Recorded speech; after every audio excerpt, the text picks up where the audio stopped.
ফেনীতে বৈষম্য বিরোধী ছাত্র আন্দোলনে কলেজ শিক্ষার্থী মাহবুবুল হাসান মাসুম হত্যা মামলায় আদালতে চার্জশিট জমা দিয়েছে পুলিশ।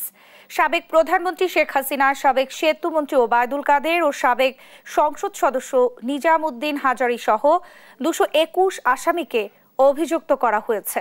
বৃহস্পতিবার ফেনী সদর সিনিয়র জুডিশিয়াল ম্যাজিস্ট্রেট জাভেদ আক্তারের আদালতে অভিযোগপত্র জমা দেওয়া হয়।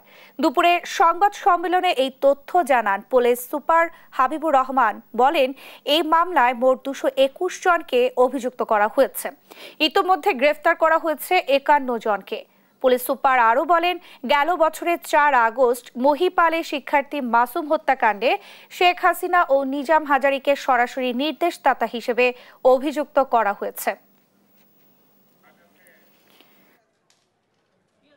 2024 সালের 4 আগস্ট ফেনীর মহিপালে যে নারীকে হত্যাকাণ্ড হয়েছিল সেই ঘটনাকে কেন্দ্র করে এখানে ফেনী জেলাতে টোটাল 22টি মামলা রেকর্ড হয়। তার মধ্যে 7টি হত্যা মামলা এবং 15টি আহত মামলা। তদন্ত সাপেক্ষে এখানে আমাদের সাবেক প্রধানমন্ত্রী শেখ হাসিনা, তার নাম সহ সাবেক স্বরাষ্ট্রমন্ত্রী আসাদুজ্জামান খান কামাল এবং সাবেক সড়ক ও যোগাযোগ মন্ত্রী ছিলেন ওবায়দুল কাদের সাহেব সহ এখানে ফেনী জেলার আছে নিজাম হাজারী, সাবেক সংসদ সদস্য, এবং মাসুদ খান চৌধুরী, সাবেক সংসদ সদস্য সহ অন্যান্য এখানে যারা এই ঘটনায় সম্পৃক্ততা পাওয়া গেছে তাদের নামে আমরা আজকে পুলিশ রিপোর্ট দাখিল করছি এখানে।